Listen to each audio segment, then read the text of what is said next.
my name's Dom, and this is my story. Growing up, I faced many different challenges. Drugs, abuse, and mental health issues were the things that I was exposed to as an early age. I was oblivious to what beauty this world had to offer. And as a young man progressing through my life, I thought this dysfunction was normal. Although I had many positive experiences with my parents growing up, most of my childhood memories today are made up of them being completely unresponsive or fighting till sunrise. It wasn't until the later years of my primary school life that I realized I was caught in the crossfire of a serious drug addiction. And with no intentions of being a part of this war, I still found myself carrying the scars from it. I'd say I didn't get much of a childhood. While my parents were absent as they abused drugs, I had to be the presence in the household for my younger siblings. The weight of responsibility rested on my shoulders.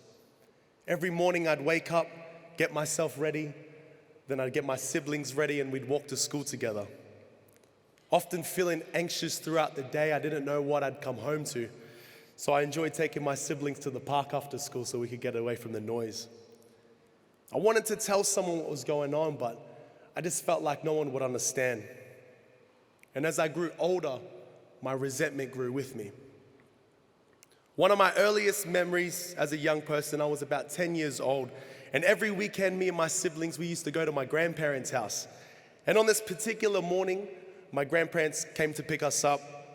My mum was upstairs saying goodbye to us, and my dad was downstairs doing something. And my mum was like, "Oh, go downstairs and say bye to dad." So, curious 10-year-old, I ran downstairs. I opened the door, only to find my dad with a needle injecting heroin into his arm. Staring at my dad as he hadn't noticed me yet, I turned around and I quickly ran upstairs. As I was running, my mum intervened me and she hugged me. Me just wanting her to make things all better, she whispered in my ear, "Oh, don't tell anyone. Keep this our secret." Still trying to process what I just witnessed, I didn't know what to feel. I didn't know how to numb the emotions that was going on within me. And so in that moment, I decided to act like I hadn't seen anything. And this gripped me for many years of my life.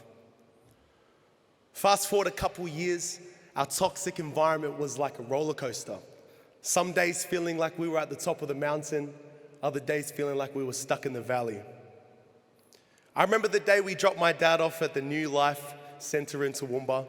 I was 14 years old in grade 9.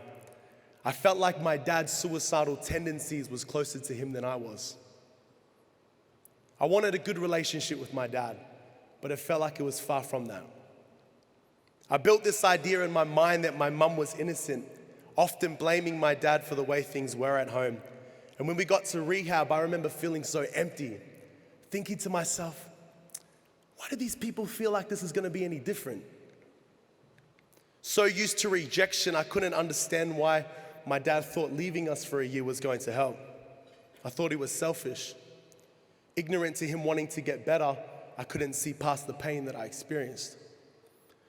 So throughout this year of him being at rehab, I tried to fill this void in my heart, wagging school, dabbling in drugs, slowly becoming the person that I hated the most. And by the end of that year, my mum wasn't a part of the picture, and the decisions I made cultivated a place for my brokenness to live. So a year passes by and my dad returns from rehab, and I honestly can't express how proud of him I was. I couldn't even recognize him. He walked different, he spoke different.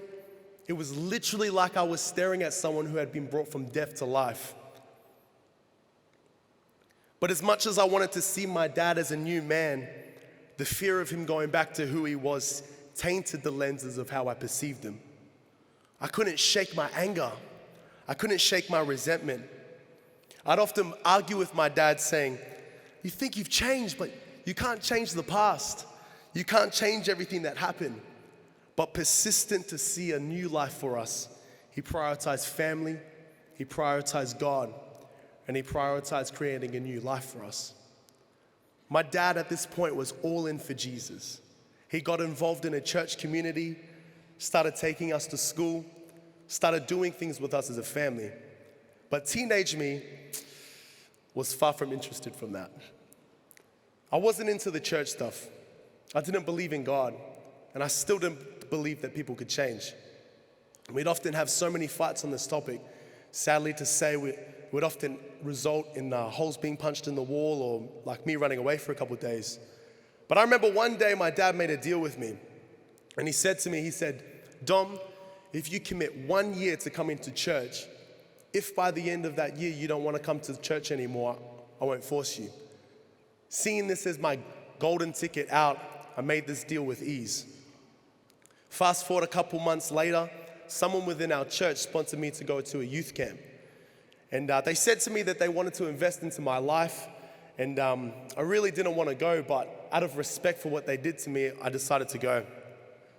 And this camp was one of the most significant experiences for me. I remember sitting in one of the services, and the guy that was speaking, it felt like everything that he had to say was meant for me. He was talking about how God's the father to the fatherless, and that there's a purpose for every life, and no matter their background. And on this weekend, I experienced peace, joy, and love for the first time in my life. I felt like my path was completely redirected. I felt like that there was finally a sense of hope for my life. So I was slowly led into forgiving my mom and dad, but forgiveness wasn't easy. I was 19 years old when I forgave my dad. I realized that the unforgiveness that was in my heart prevented me from walking in the fullness of who I was created to be. I learned how to forgive my dad through the guidance of the Lord.